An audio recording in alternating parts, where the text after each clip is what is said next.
Hello hi നമസ്കാരം, എല്ലാവർക്കും ധന്യ ഷെജി ബ്ലോഗ്സിൻ്റെ മറ്റൊരു വീഡിയോയിലേക്ക് വീണ്ടും സ്വാഗതം. ഇന്ന് നമ്മൾ സംസാരിക്കാൻ പോകുന്ന വിഷയം എന്ന് പറയുന്നത് ഡാനീസ് ഡേയ്സ് എന്ന് പറയുന്ന ഒരു ചാനലിൽ ഞാനൊരു പ്രഗ്നൻസി റിവീലിംഗ് വീഡിയോ കണ്ടിട്ടുണ്ടായിരുന്നു. ഒരുപാട് കണ്ടന്റ് ക്രിയേറ്റേഴ്സ് 3-4 ദിവസത്തിനുള്ളിൽ ഈ ഒരു വിഷയത്തെക്കുറിച്ച് സംസാരിച്ച് കഴിഞ്ഞതാണ്.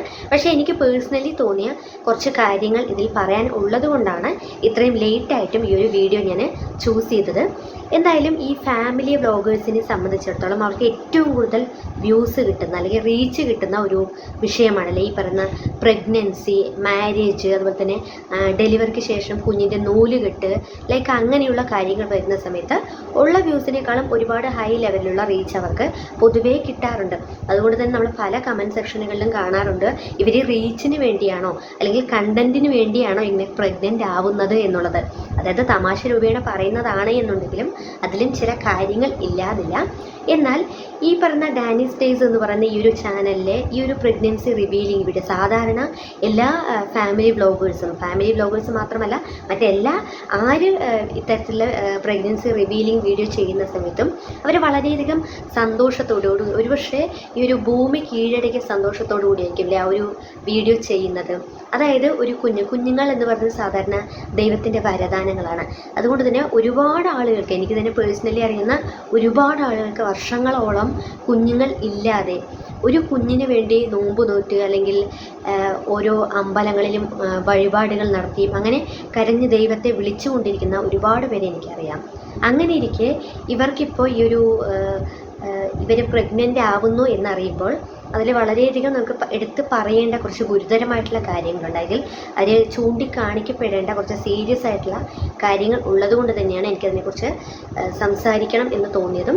എന്നാലും നമുക്ക് ആദ്യം തന്നെ അവരുടെ ചാനലിൽ വന്നിരിക്കുന്ന ഒരു വീഡിയോയുടെ കുറച്ച് ഭാഗങ്ങൾ ഓടിപ്പോയി കണ്ടിട്ട് വരാം.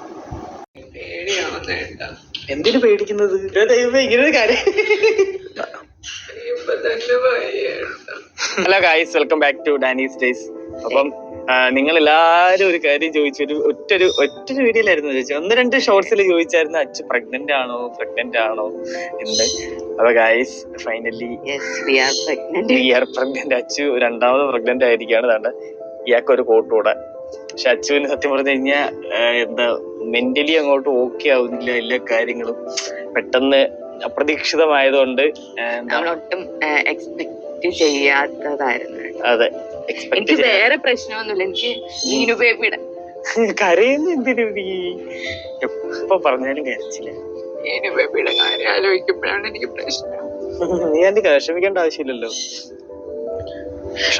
ഞാൻ വിചാരിച്ചിരുന്നത് എനിക്കൊരു 5-6 വയസ്സാവുമ്പോഴത്തേക്കും അങ്ങനെ 5-6 വയസ്സാവുമ്പോഴത്തേക്കും മതി അടുത്ത ബേബി. പക്ഷെ ഇത് ആയി പോയി. പിന്നെ ഡോക്ടറിനെ കൺസൾട്ട് ചെയ്തപ്പം ഡോക്ടർ പറയുന്നത് ഇപ്പൊ തന്നെ 28 വയസ്സായി. മാക്സിമം നമ്മുടെ പ്രഗ്നൻസി എല്ലാം 30-നുള്ളിൽ കംപ്ലീറ്റ് ചെയ്യുന്നതാണ് നല്ലത് എന്നൊക്കെ പറഞ്ഞു.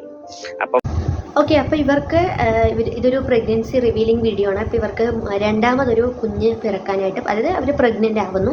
അപ്പോൾ ഇവർക്ക് ഓൾറെഡി 1-1.5 വയസ്സ് മാത്രം പ്രായമുള്ളൂ. ഞാൻ ഇവരുടെ വീഡിയോസ് എന്ന് കാണുന്ന ഒരു വ്യക്തിയല്ല, അതുകൊണ്ട് ആ കുഞ്ഞുമോൾക്ക് എത്ര പ്രായമുണ്ട് എന്നുള്ളത് എനിക്കറിയില്ല. പക്ഷെ അതിനെ കാണുമ്പോൾ ഏകദേശം ഒരു 1-1.5 വയസ്സ് അത്രേ വരുള്ളൂ. അപ്പോൾ ഈ 1-1.5 വയസ്സ് പ്രായമുള്ള ഒരു മോളുണ്ട്. അപ്പോൾ ഇവരുടെ ഇതൊരു അൺവാണ്ടഡ് അല്ലെങ്കിൽ അവരൊട്ടും പ്രതീക്ഷിക്കാതിരുന്ന ഒരു പ്രഗ്നൻസി ആയിരുന്നു. അതിൻ്റെ ആ ഒരു ഷോക്ക് നല്ല രീതിയിൽ തന്നെ ഒരു അമ്മ എന്നുള്ള രീതിയിൽ ഈ പറയുന്ന അച്ചു എന്ന് പറയുന്ന ഒരു ലേഡിക്കുണ്ട്. പക്ഷേ ഈ ഹസ്ബൻഡ് സപ്പോർട്ട് ചെയ്യുന്നുണ്ട്, ഞാൻ എൻ്റെ കൂടെ എന്തിനും ഉണ്ടാകുമല്ലോ, അല്ലെങ്കിൽ ഞാനുണ്ടല്ലോ കൂടെ എന്ന് പറഞ്ഞ് മെൻ്റലി വളരെയധികം സപ്പോർട്ട് ചെയ്യുന്നുണ്ട്. അത് വളരെയധികം നല്ലൊരു കാര്യമാണ്. കാരണം എല്ലാവർക്കും കിട്ടുന്ന അല്ലെങ്കിൽ എല്ലാവർക്കും അനുഭവിക്കാൻ പറ്റുന്ന ഒരു കാര്യമെന്നല്ലോ ഭർത്താക്കന്മാർ ഇത്രയധികം സപ്പോർട്ട് ചെയ്യുക എന്നുള്ളത്. പക്ഷേ ഈ ഒരു ഹസ്ബൻഡ് വളരെയധികം മെൻ്റലി വളരെയധികം സപ്പോർട്ട് ചെയ്യുന്നുണ്ട്. പക്ഷേ അവരുടെ ഈ ഒരു പ്രഗ്നൻസി റിവീലിംഗ് വീഡിയോ വന്നതിന് ശേഷം ലേറ്റസ്റ്റ് ആയിട്ട് അവർ അപ്ലോഡ് ചെയ്തിരിക്കുന്ന ഒരു വീഡിയോ ഞാൻ കണ്ടിരുന്നു. അതിലും അവർ വൊമിറ്റ് ചെയ്തതിന് ശേഷം ഫിസിക്കലിയും മെൻ്റലിയും അവർ വളരെയധികം വീക്കാണ്. ശാരീരികമായി വൊമിറ്റ് ചെയ്തതിൻ്റെ ആ ഒരു ക്ഷീണവും അതുപോലെ തന്നെ മാനസികപരമായിട്ടുള്ള ബുദ്ധിമുട്ടുകൾ കൊണ്ട് അവർ വളരെയധികം കരയുന്നതായിട്ട് ഞാൻ ശ്രദ്ധിച്ചിരുന്നു. മാത്രമല്ല അവരുടെ ആ ഒരു പ്രഗ്നൻസി റിവീലിംഗ് വീഡിയോ കാണുന്ന സമയത്തുള്ള അവരുടെ ആ ഒരു റിയാക്ഷൻ, സാധാരണ എല്ലാ മാതാപിതാക്കൾക്കും ഒരു കുഞ്ഞ് വരുന്നു എന്ന് അറിയുമ്പോൾ വളരെയധികം സന്തോഷമാണ് ഉണ്ടാകുക, അല്ലേ? കാരണം ഒരുപാട് കാലത്തോളം കുട്ടികൾ ഇല്ലാതെ അവർക്ക് വേണ്ടി കാത്തിരിക്കുമ്പോൾ അതുപോലെ ഒരു കുഞ്ഞ് വരുന്നു എന്നറിയുമ്പോൾ വളരെയധികം സന്തോഷമായിരിക്കും ഉണ്ടാവുക. പക്ഷേ ഈ അമ്മയെ സംബന്ധിച്ചിടത്തോളം അവർ ഒരുപാട് കരയുന്നുണ്ട്. ആ ഒരു വീഡിയോയിലായിക്കോട്ടെ, അതിന് ശേഷമുള്ള വീഡിയോയിലായിക്കോട്ടെ, എന്നെക്കൊണ്ട് പറ്റുന്നില്ല. കാരണം ചെറിയ ആ കുഞ്ഞു മോള്, ആദ്യത്തെ ആ മോളുടെ കാര്യങ്ങൾ, അവളുടെ കാര്യങ്ങൾ നോക്കാൻ പറ്റില്ലല്ലോ എന്നൊക്കെ പറഞ്ഞുകൊണ്ട് കരയുന്നുണ്ട്. അത് സത്യത്തിൽ മാനസികപരമായിട്ടുള്ള അവരുടെ ആ ഒരു മാനസികപരമായിട്ട് അവർ പ്രിപ്പയർഡ് അല്ല. അതിൻ്റെ ഏറ്റവും വലിയൊരു ലക്ഷണമാണ് അവർ കാണിച്ചു കൊണ്ടിരിക്കുന്നത്. ഇവരിപ്പോൾ ഒട്ടും പ്ലാൻ ചെയ്യാത്ത ഒരു പ്രഗ്നൻസിയാണ്. ഇതിൽ പല കമൻറ്റ് സെക്ഷനുകളിൽ നമുക്ക് കാണാനായിട്ട് സാധിക്കുന്നുണ്ടായിരുന്നു. ഇവർ 28 വയസ്സ് പ്രായമുള്ള ഒരു സ്ത്രീയല്ലേ, അപ്പോൾ അവർക്ക് ഇതിനെക്കുറിച്ചൊന്നും അറിയില്ലേ, അപ്പോൾ മുൻകരുതലുകൾ ഒന്നും എടുക്കാതെ, പ്രിക്വേഷൻസ് ഒന്നും എടുക്കാതെയാണോ ഇങ്ങനെ പ്രഗ്നൻ്റ് ആവുന്നത് തുടങ്ങിയ തരത്തിലുള്ള കാര്യങ്ങളൊക്കെ പറയുന്നുണ്ട്. പക്ഷേ എന്തു തന്നെ പ്രിക്വേഷൻസ് എടുത്താലും 100% ഒരു പ്രിക്വേഷൻ മെത്തേഡും അതിൻ്റെ എഫക്റ്റ് കാണിക്കില്ല. പ്രിക്വേഷൻ എടുത്തിട്ടും പ്രഗ്നൻ്റ് ആവുന്ന ആളുകൾ നമുക്കിടയിൽ തന്നെയുണ്ട്. അതുകൊണ്ട് തന്നെ പ്രിക്വേഷൻ എടുക്കാത്തത് കൊണ്ട് അവർ പ്രഗ്നൻ്റ് ആയി എന്ന് പറഞ്ഞുകൊണ്ട് അവരെ കുറ്റപ്പെടുത്തുന്നത് കൊണ്ടോ അല്ലെങ്കിൽ അവരെ ആക്ഷേപിക്കുന്നത് കൊണ്ടൊന്നും യാതൊരു വിധത്തിലുള്ള കാര്യമില്ല. പക്ഷേ ഇവിടെ പ്രധാനമായിട്ട് നമ്മൾ കാണേണ്ട ഒരു കാര്യം എന്ന് പറയുന്നത് ആ ഒരു ലേഡി, അതായത് അമ്മയാവാൻ പോകുന്ന ഈ ഒരു അച്ചു എന്ന് പറയുന്ന ആ ഒരു വ്യക്തി മാനസികപരമായും ശാരീരികപരമായും വളരെയധികം വീക്കാണ്. പ്രത്യേകിച്ച് ഈ 1 വയസ്സ് മാത്രം കഴിഞ്ഞിട്ടുള്ള ഒരു മോളുണ്ട്. അപ്പോൾ ഈ പോസ്റ്റ്പാർട്ടം എന്ന് പറയുന്ന, അല്ലെങ്കിൽ പോസ്റ്റ്പാർട്ടം ഡിപ്രഷൻ എന്ന് പറയുന്ന ആ ഒരു ടേം, ഈ ഒരു ടേം സത്യത്തിൽ വളരെയധികം നമുക്ക് സീരിയസ് ആയിട്ട് കാണേണ്ട ഒരു കാര്യം തന്നെയാണ്. പേഴ്സണലി അനുഭവിച്ചിട്ടുള്ള, അല്ലെങ്കിൽ അതിനെക്കുറിച്ച് ഒരുപാട് ഈ ഒരു പോസ്റ്റ്പാർട്ടം ഡിപ്രഷനിലൂടെ കടന്നുപോയി അതിനെയൊക്കെ ഓവർകം ചെയ്ത ഒരു വ്യക്തിയാണ് ഞാൻ. അതിൻ്റെ ആ ഒരു എക്സ്പീരിയൻസ് കൊണ്ടാണ് എനിക്ക് പെട്ടെന്ന് ഇവരുടെ ഈ ഒരു റിയാക്ഷൻ കണ്ടപ്പോൾ തന്നെ അത് റിയലൈസ് ചെയ്യാൻ പറ്റിയത്. അതായത് ആ ഒരു അമ്മ, പ്രത്യേകിച്ച് ചെറിയ കുട്ടിയാണ്, ആ കുഞ്ഞിനെ ഓർത്തിട്ട് ആ കുഞ്ഞിൻ്റെ കാര്യങ്ങൾ എന്ത് ചെയ്യും, അതിനെ മതിയാവോളം സ്നേഹിക്കാൻ പറ്റില്ലേ, അങ്ങനെയുള്ള പിന്നെ ശാരീരികപരമായിട്ടുള്ള ബുദ്ധിമുട്ടുകൾ, ഹോർമോണൽ ചേഞ്ചസ് ഉണ്ടാകും, മൂഡ് സ്വിങ്സ് ഉണ്ടാകും, ഒരുപാട് കാര്യങ്ങളുണ്ട്. കാരണം ഒരു ഡെലിവറി കഴിഞ്ഞാൽ ഒരു വ്യക്തി സാധാരണ ഡെലിവറിക്ക് മുൻപുള്ള ഒരു വ്യക്തി തന്നെ ആവണം അതിന് ശേഷം എന്നില്ല. കാരണം ഡെലിവറിക്ക് മുൻപേ എങ്ങനെ ഓക്കെ ആയിരുന്നു, അല്ലെങ്കിൽ എല്ലാവരോടും ചിരിച്ച് കളിച്ച് സന്തോഷത്തോടു കൂടി ഫുൾ ഹാപ്പി ആയിരുന്ന വ്യക്തികൾ ഒരുപക്ഷെ ഈ പോസ്റ്റ്പാർട്ടം ഡിപ്രഷനിലൂടെ കടന്നു പോകുന്ന സമയത്ത് നമ്മൾ പലരോടും ദേഷ്യപ്പെടാറുണ്ട്, അല്ലെങ്കിൽ പൊട്ടിത്തെറിച്ചുകൊണ്ട് സംസാരിക്കാറുണ്ട്, അല്ലെങ്കിൽ ആരെങ്കിലും എന്തെങ്കിലും പറഞ്ഞാൽ പോലും അവരോടത് എന്താണ് നമ്മുടെ പ്രശ്നം എന്നുള്ളത് നമുക്ക് തുറന്ന് പറയാൻ പോലും പറ്റാത്ത അവസ്ഥകൾ വരാറുണ്ട്. അത് ആരെ പറഞ്ഞിട്ടും കാര്യമില്ല, അല്ലെങ്കിൽ ആരെ കുറ്റപ്പെടുത്തിയിട്ടും കാര്യമില്ല. അത് നമ്മുടെ ശരീരത്തിനുള്ളിൽ വരുന്ന ഹോർമോണൽ ചേഞ്ചസിൻ്റെയും ഈ ഡെലിവറിക്ക് ശേഷമുള്ള പോസ്റ്റ്പാർട്ടത്തിൻ്റെയൊക്കെ ഭാഗമായിട്ടുള്ള ഒരു ഫാക്റ്റാണത്.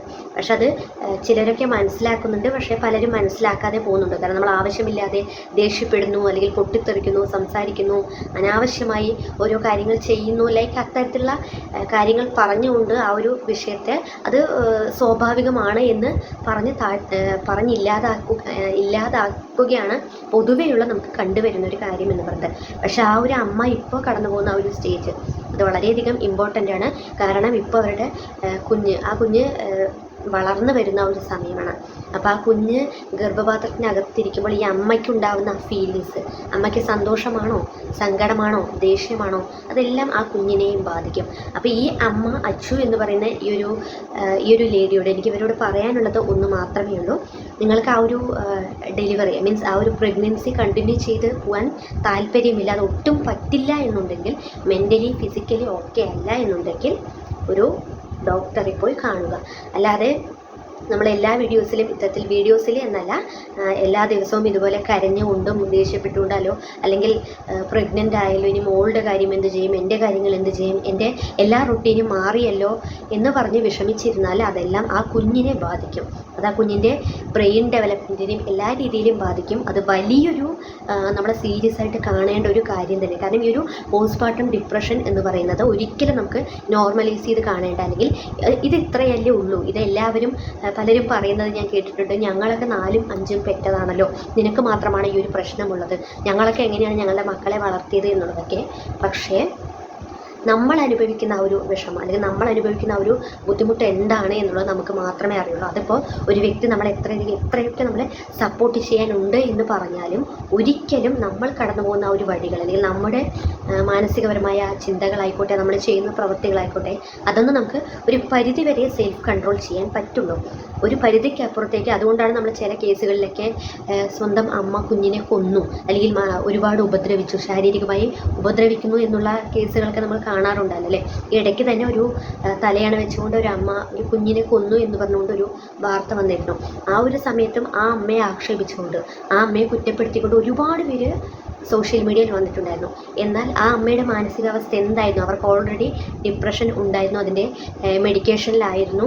അവർ ഓൾറെഡി മറ്റുള്ളവരോട് പറഞ്ഞിട്ടുമുണ്ട് കുഞ്ഞിനെ അവിടെ നിന്ന് മാറ്റണം എന്നുള്ളത് പറഞ്ഞിട്ടുണ്ടായിരുന്നു. പക്ഷേ അതാരും മുഖവിലേക്ക് എടുക്കാതിരുന്ന സമയത്ത് അവർ പോലും അറിയാതെ കുഞ്ഞിനെ കൊല്ലുകയാണ് ഉണ്ടായത്. അത് ഒരുപാട് പീക്ക് ലെവലിലോട്ട് എത്തുന്ന സമയത്ത് നമുക്ക് പോലും നമ്മുടെ കൺട്രോളിലല്ലാത്തൊരു അവസ്ഥയിലേക്ക് മാറും. ഒരുപക്ഷെ ഡെലിവറി കഴിഞ്ഞ് എല്ലാവർക്കും ഈ പറയുന്ന പോസ്റ്റ്മോർട്ടം ഡിപ്രഷൻ ഉണ്ടാവണം എന്നില്ല. പക്ഷേ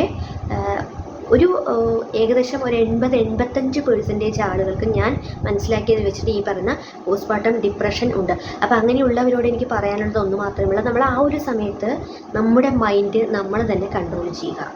മാത്രമല്ല എന്തെങ്കിലുമൊക്കെ കാര്യങ്ങളിൽ എൻഗേജ്ഡ് ആയിരിക്കും. നമുക്ക് എന്താണ് ഇഷ്ടമുള്ളത്, നമുക്ക് എന്ത് ചെയ്യാനാണോ താല്പര്യമുള്ളത്, ആ ഒരു മേഖലയുമായിട്ട് നമ്മൾ പൊരുത്തപ്പെട്ടു പോവുക. കാരണം മാക്സിമം ഒറ്റയ്ക്ക് ഇരിക്കാതിരിക്കുക, ഏതെങ്കിലുമൊക്കെ രീതിയിൽ എന്തെങ്കിലുമൊക്കെ ചെയ്തുകൊണ്ടിരിക്കുക. ആ ഒരു സമയത്ത് കുറച്ചൊക്കെ നമ്മുടെ സെൽഫ് കൺട്രോൾ ചെയ്യാനായിട്ട് സാധിക്കും. പക്ഷെ പൂർണ്ണമായിട്ടും നമുക്ക് സാധിക്കില്ല. പക്ഷേ സെൽഫ് കൺട്രോൾ ചെയ്തേ മതിയാവുള്ളൂ. അല്ലാത്തവർ നല്ലൊരു സൈക്കാട്രിസ്റ്റിനെ കാണിക്കുക, അതുവഴി മെഡിക്കേഷൻ എടുക്കുക. അല്ലാതെ ഒരിക്കലും അത് നല്ലൊരു സപ്പോർട്ടിങ് ആയിരിക്കണം. ആ ഒരു വ്യക്തിക്ക് അവൾ എന്തൊക്കെയോ കാണിക്കുന്നു, ദേഷ്യപ്പെടുന്നു, അല്ലെങ്കിൽ അങ്ങനെ പറയുന്നു ഇങ്ങനെ പറയുന്നു എന്ന് പറഞ്ഞുകൊണ്ട് അവരെ മാറ്റി നിർത്താതെ അവർക്ക് പരിഗണന കൊടുക്കാനായിട്ട് ശ്രമിക്കുക.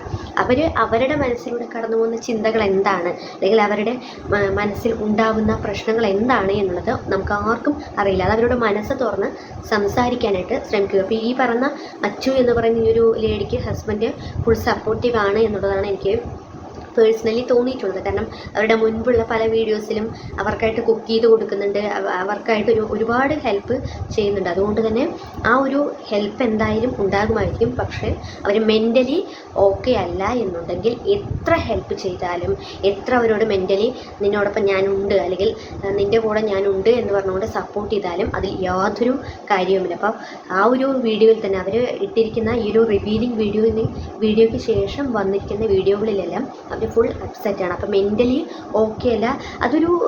ഒരു അമ്മയ്ക്ക് മാത്രമേ ആ ഒരു ഫീലിങ്സ് മനസ്സിലാവുകയുള്ളൂ.